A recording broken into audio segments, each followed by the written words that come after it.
Hello everybody, welcome to another video from English House. This is Sabique here.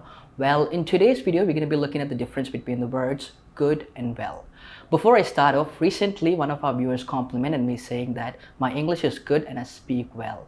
Thanks for the compliment and keep doing the same so that we feel motivated. By the way, if you've noticed in the sentence, I've used both good and well in the same sentence.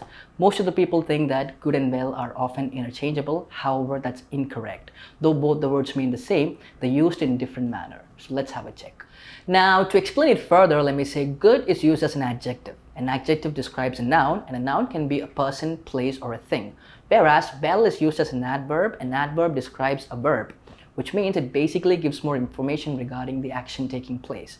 Now let me give you a couple of examples which will give you a clear picture on how to use good and well. So the first example I got for you on the list is Jinas's English is good. In this example, English is the subject and we use good to describe the subject.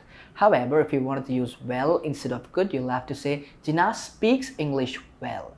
So in here, speak is an action or a verb. So we used well to describe the action. Let me give you another example which would make it more clear. Fahad Fazil is a good actor. In this sentence, Fahad Fazil is the noun and we use good to describe the noun. However, if you wanted to use well instead of good, you'll have to say Fahad Fazil is well known for his acting. In this sentence, we've used well known to describe the verb, which is the acting skill of that person.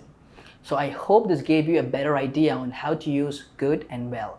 If you found this video informative, show us your support by leaving a thumbs up. And if at all you would like to know more about our course, feel free to reach out to us. You can click on the link below. So thank you for watching the video, guys. Have a great time ahead.